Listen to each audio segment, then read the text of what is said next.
Welcome to another episode of In the Middle with Kaylee.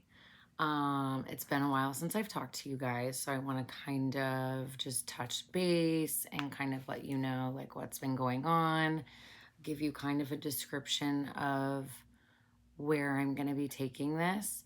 Um, so I really wanted to focus on being in the service industry, but also being in recovery, whether that means you are a server, a bartender, a bar back, working security, a cook, whatever you are, and what it's like to really be in the service industry while also choosing a different way of life. I kind of just feel like there's so many people who don't have an outlet to talk about it, to find a space where they can feel comfortable and have someone relate to them. Because I've noticed over my years of trying to get clean and being clean that there's kind of a stigma on the relationship between service industry folks who are also in recovery. The outlets aren't the same, the schedules aren't the same, the people aren't the same, right? And that's kind of anywhere. But I really wanted to take a deep dive into what it's like to be in the service industry and be in recovery. And working a program and having the 12 steps and like having a sponsor and being of service, like kind of how we um, mesh all of these different variables of our lives into what we do for work and what we do outside of work. Um, so the last time I talked to you, I was just describing like where I came from and kind of what it looked like and how I wanted to move forward. I just celebrated 1 year clean on February 11th, and it was beautiful. I mean, it's the first time it's felt real and authentic for me. Um, there, it's hard to see all of the support that I have when I'm like in the middle of it, right? Like when I'm in the middle of like a program or I'm in the middle of life, right? Like I'm going to meetings, I'm, talking with people, I'm going to work, like I'm, handling things that need to be handled on, other ends. But now I'm like, okay, now like really we got to get to work. Um, it's scary starting a new venture, especially when you don't really know what you're doing, right? Like all I know is the service industry. And like, I know that doing this podcast is a service to the community that I've been a part of for 13 years. This can be an outlet for people, um, even people who aren't in our industry, just for people to like understand. And I think it's going to be really cool, and I think it's going to be really authentic. And I think, the guests that I'm going to bring on are also, some of them are in our industry, and they have a voice too, and they may feel that they're maybe has been a stigma on them. And I just feel like there's so much more to us in the service industry that are also in recovery than what people realize, because this will give people the outlet to really listen and like tone in and like take it all in of why we do what we do and why we love what we do. Um, so since you last saw me, I've celebrated 1 year clean.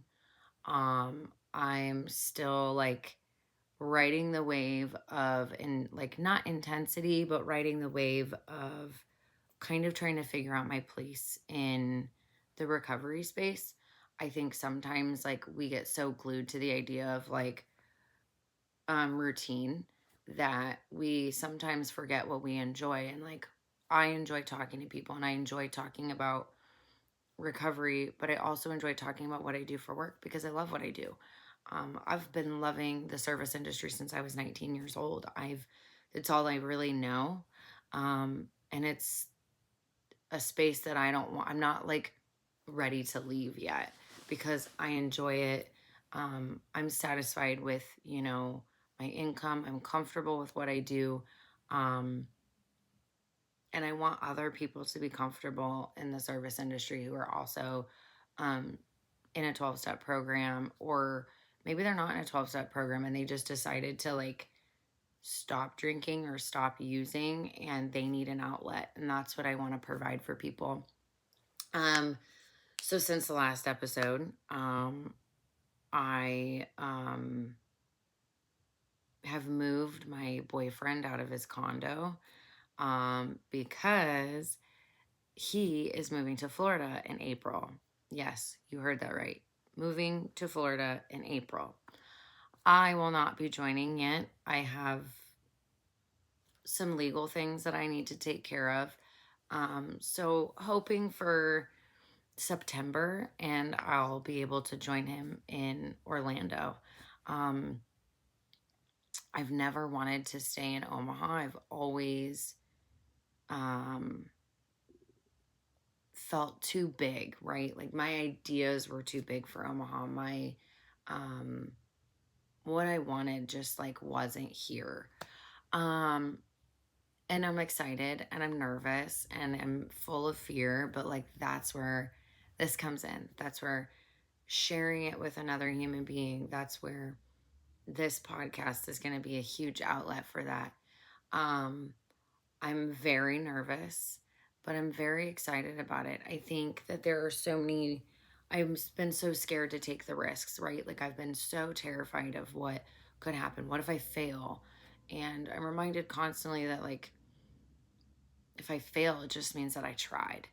I did it. Like I did the hard thing. And even though it maybe didn't play out the way I wanted it to, I still tried. And I still gave it my best effort. And I think like I've forgotten that over the years because I've almost felt like my dreams are too big or they're not supported enough or they don't make sense to people. And it doesn't really have to make sense to anybody. It just has to make sense to me and it has to be in my heart and I want to do it. Um, so it has been quite the adventure, moving into one space, moving all his stuff, getting him prepared for the move, being as a source of understanding to him. Um, and we're learning a lot in that journey. We're going to learn a lot about one another in the journey, especially because we won't be living in the same state. Um, I'm excited for him. I'm excited for me.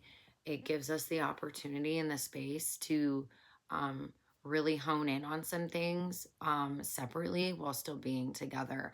And I think a lot of people forget that, like, space is okay.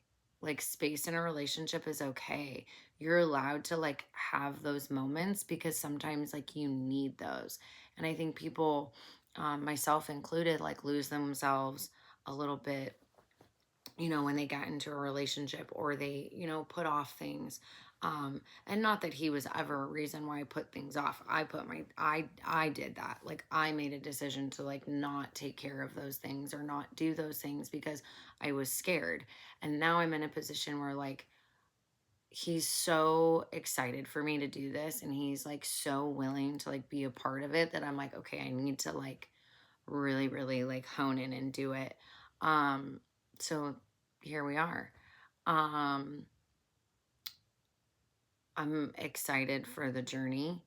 I'm my best self when I'm with him, but I know that like what we're doing, we have thought about it, we've prayed about it, we've talked to people about it, we've given ourselves the grace to be where we're at. And I think that's super important, and he's also um, you know, in recovery and is in our industry. And he really, like, really loved the idea of just like allowing people who have been in this space to like be heard, the stigma around it. Um, I am really excited about what's to come while I am very scared of it and scared of um how it'll look or how it'll do. I just know that if I can help someone, then I did what I then I did what was intended, right? If one person reaches out and says, like, that podcast helped me, then everything I was aiming for and achieving has been made, has been done. Um, so yeah, celebrated a year clean. Got to move to Florida coming up. Um, we just had our area convention and it was beautiful to see people I haven't seen. I actually got to share my story at a meeting the day before the convention started, and my best friend, my spiritual twin, who is 20 years older than me, is a man, who is, much bigger than I am, introduced me and like kind of just took me back to like how we met and like how special it was and how special our friendship has been. And like, I'm so excited that he's so supportive of my journey on this. And he shared a lot of funny and he shared a lot of truth. And I just love that about him. Um, so it was really nice to share my story and share where I'm at. Um, I was recently diagnosed with borderline personality disorder, and it was such a relief. Like, the relief that I have knowing that there are tools and things that I can utilize to help with that has been so amazing. Different forms of therapy, group therapy, um, have all been like given to me as suggestions, and I've loved it, and I've talked to people in the program about it, and like that people that also suffer from it, and like it's just been a really like beautiful like concourse of things, and I'm really excited to like see moving forward how I navigate this, how we navigate this together. Um, so I'm very excited about it. Um, I'm just hoping that like moving forward, like I have a lot of people who are also in this space who are going to be guests. I have people in recovery that are just going to come on and we're just going to chat, um, to kind of allow for some other variables to be brought in and other people's ideas to be brought in. You're going to have some solo episodes for me. You're going to have episodes where I'm literally just going to be sharing where I'm at, sharing the journey, right? The journey is the best part. And I just feel that if I am just rigorously honest with those of you who are going to be listening, and you guys have a space that allows you to be creative and allows you to like understand, be understood, then like it's all worth it. So I just want you guys to like know that there's more coming, that we're going to have guests on, and um we're going to have honest raw conversations about what it feels like to be in the service industry, also be in recovery, what it looks like, how we're doing. Um, and I encourage you that, like, if this is helping you, that you like reach out and maybe we can have you as a guest on the show.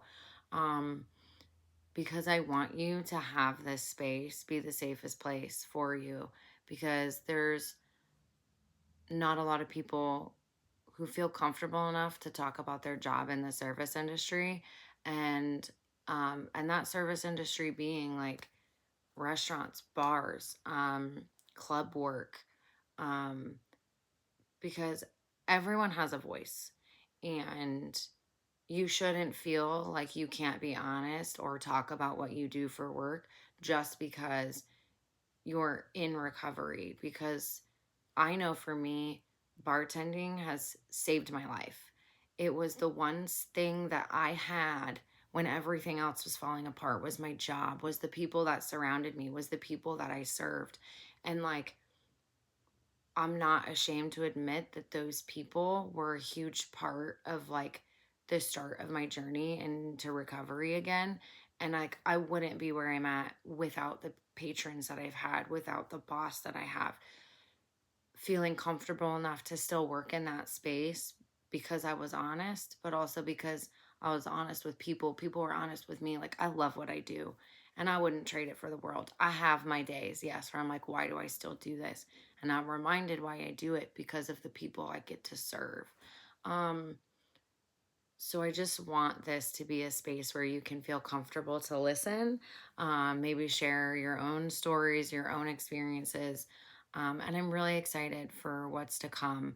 Um, I haven't been as like haven't been posting as much, but I definitely just want to keep you guys in the loop with my own life. But I also want you guys to know that, like, this space is for you. This space is for you to understand that you're not alone, that being in recovery and also working in the service industry is something a lot of people do, but maybe aren't as open about. And I want us to be open and honest, like this program tells us to be, is open, honest, and willing. Um, and I want to do that with you guys. And I want you guys to know that you have a space to do that. So I'm so excited to like continue this journey. While it has been a rocky road to start, I want to be more consistent in posting, and I want you guys to know that like this space is for you. This space is for us to grow together and learn um, you know, why we stay in this industry and learn more about one another and our journey. Um, so that's all I have for today. And I hope you have a good day on purpose. I'll see you next time.